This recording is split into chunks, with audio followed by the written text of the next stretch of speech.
Hey, how's it going out there, everybody? Hope everybody's having a great day. Welcome to the channel. I'm your host, Cash, and this is Trucker News, or some people like to say, hashtag Trucker News.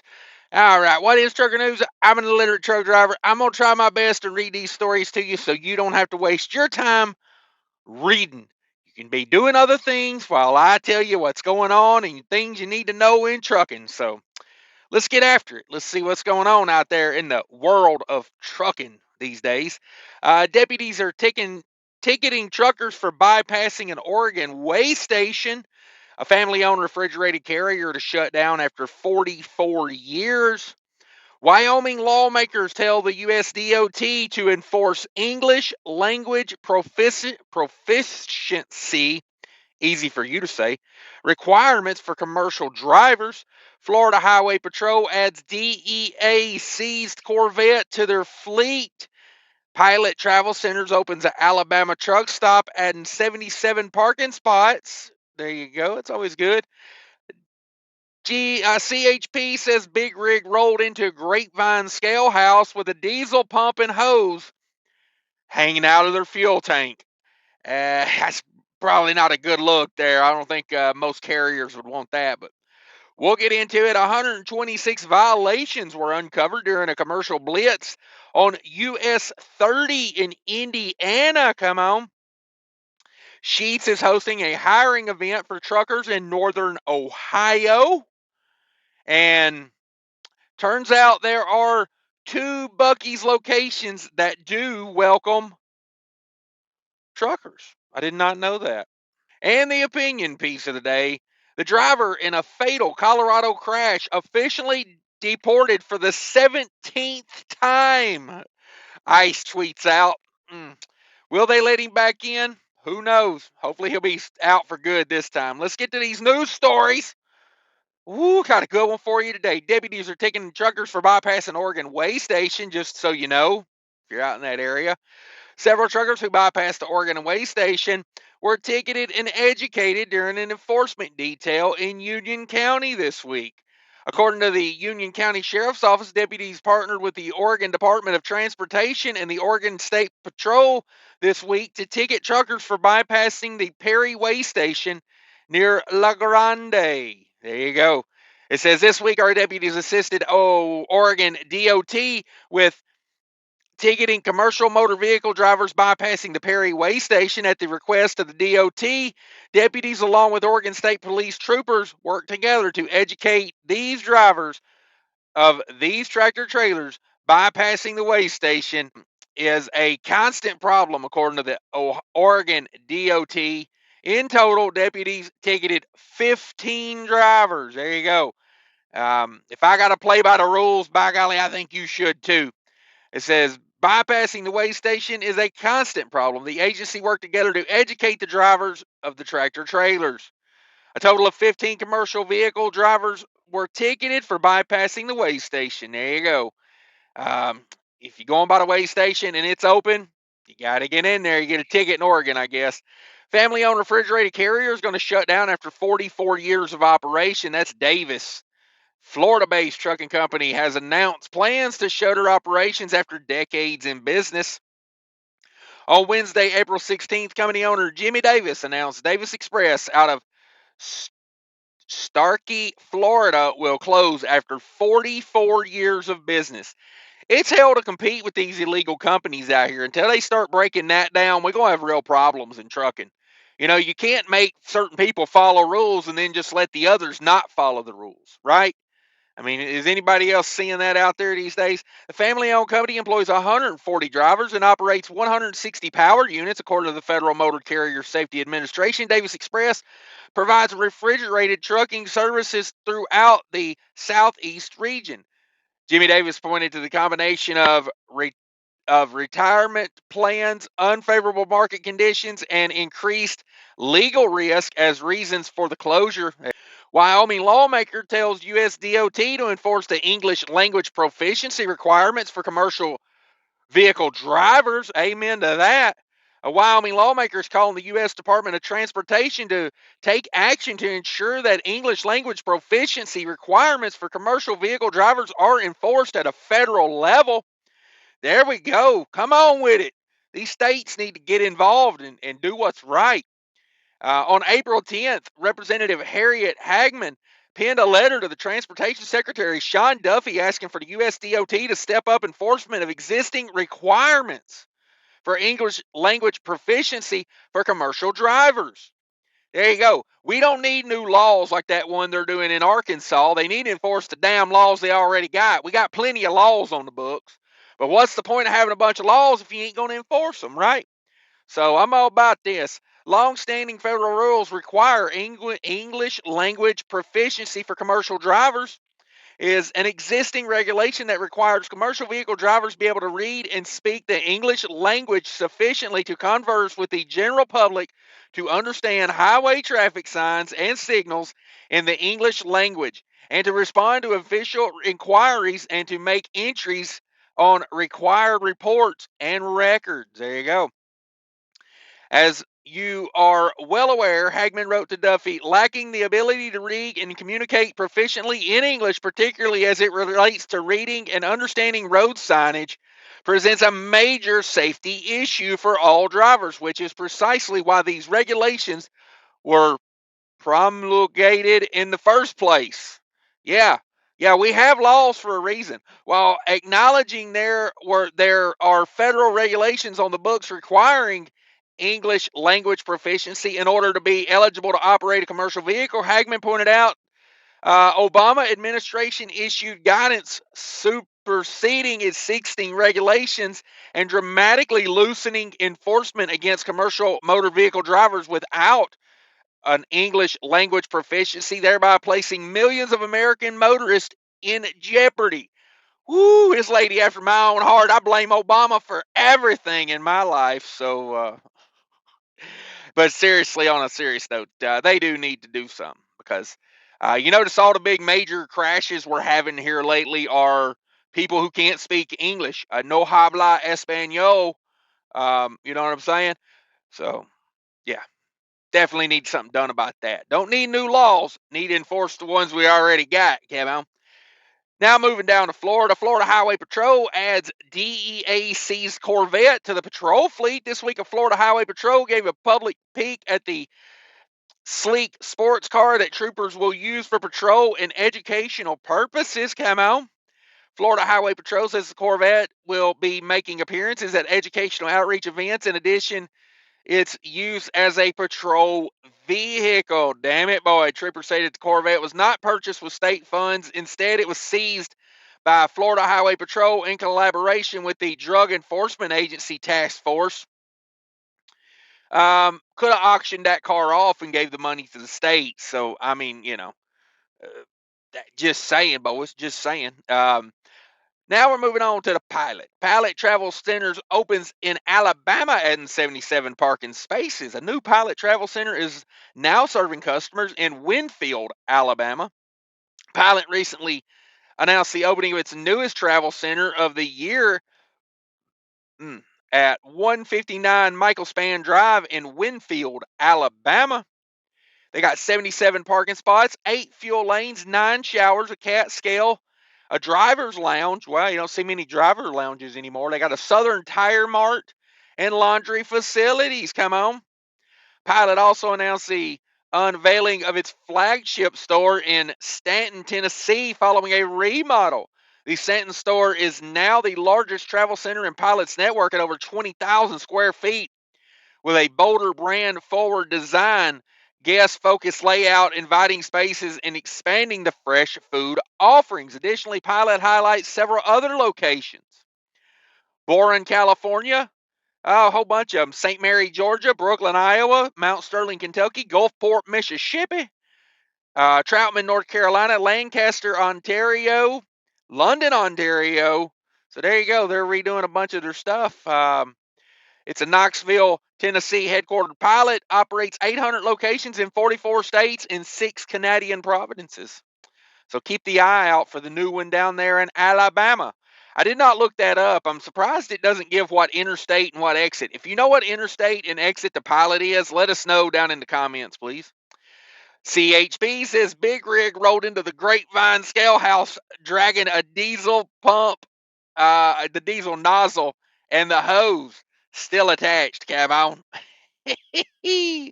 California Highway Patrol troopers recently caught an unusual semi-truck fueling mishap caught at the scale house in Lebec.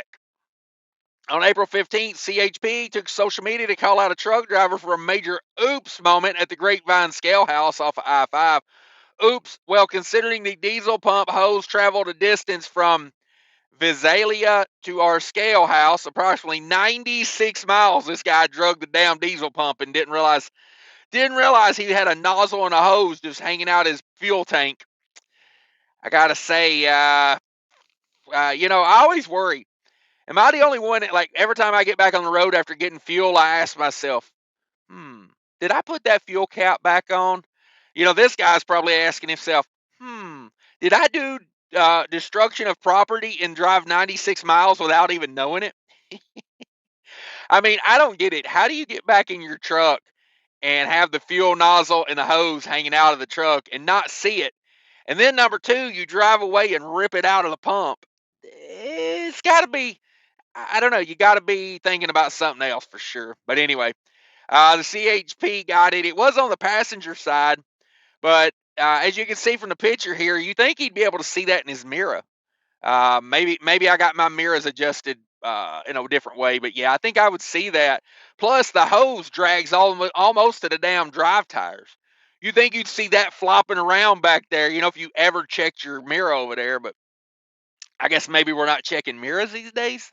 Maybe that's a thing for this guy. Who knows? 126 violations were uncovered during a commercial vehicle blitz on US30 in Indiana. Indiana State Patrol released results from a focused enforcement blitz targeting trucks traveling on US 30. Come on. Indiana State Patrol Commercial Vehicle Enforcement Division conducted the enforcement on April 11th on US 30 from the Illinois state line to the Ohio state line. How dare you go around their toll road?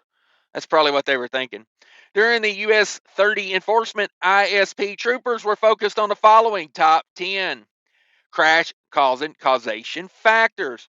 Following too closely: failure to obey a traffic control device, improper unsafe lane change, excessive speeding, failure to yield, operating a commercial motor vehicle while fatigued, failure to wear seat belts, equip a commercial vehicle with a radar detector, texting while driving, and handheld cell phone use.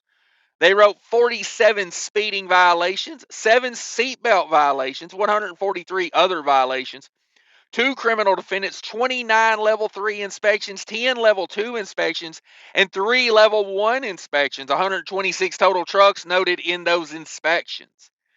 The Indiana State Police Enforcement Division remains committed to ensuring commercial vehicles remain compliant with applicable laws and regulations. Focused efforts like this raise both awareness and voluntary compliance with those laws and regulations. Yes. If you know you're going to get busted, yeah, you're more likely to do your damn job and comply. Come on. Sheetz is hosting a hiring event for truckers in northern Ohio. Come on. Do you need a job at Sheetz? Do you live in northern Ohio? I'm just saying, being an owner-operator ain't very good right now. So if you're not making any money being an owner-operator and you live near a Sheetz, maybe you call up Sheetz, go get that hazmat, become a fuel hauler. Just saying. Sheetz announced plans to hire truck drivers at a hiring event in northern Ohio this week. Sheetz announced plans to hire CDLA drivers in the Findlay, Ohio area. According to the Courier, the hiring event's been held at the location of the future $169 million Sheetz food preparation and distribution facility. Whoa! 169 million on a distribution center, baby. Come on. Looks like it could be a production facility too. They're going to be making some food there, food prep. So if you live in that Findlay, Ohio area, that might be a good way to get in, get in when they first open up. Get that seniority game going. The facility is scheduled to open in 2026 and expected to bring 700 jobs. Nice. To the area over the next 5 years. Sheetz says it has immediate plans to hire 20 truck drivers in the Findlay area, expects to hire even more truckers by the end of the summer season. So there you go, folks. If being an owner-operator ain't treating you well, if you're in a walk-away lease purchase, might be time to walk away. I'm just saying. Sheetz is a damn nice corporation. I know people that work there personally. Come on with it now, Sheetz. Make that money for them. You know it. Now, moving on to a different truck stop chain, one you don't think of as a truck stop chain. Turns out there are actually 2 Buc-ee's locations that welcome truck drivers. Trucker Internet has revealed there are at least 2 Buc-ee's locations that actually welcome truckers. Buc-ee's is infamous for banning semi-trucks that keep their stores stocked, but we recently learned that there are 2 smaller locations in Texas that actually welcome trucker customers. The first trucker-friendly location is in Eagle Lake, Texas, between Houston and San Antonio off US90. Excuse me, off of Highway 90. I don't know if that's US 90. Alternate, which runs somewhat parallel to I-10. I found Buc-ee's that actually allows trucks. One person wrote on Facebook about the discovery, complete with a photo of diesel pumps. I freaked out. Give me my phone or it never happened. So there you go, guys. If you're heading between Houston and San Antonio, look up the Buc-ee's off of Highway 90. The second location is in Port Lavasa, Texas, farther south. The location sits where State Highway 35 and Route 87 intersect. The Buc-ee's store is tiny, but drivers online say it welcomes truckers as customers, and it has diesel pumps as well. So there you go. There are apparently 2 locations that Buc-ee's does welcome truckers. So keep that in mind.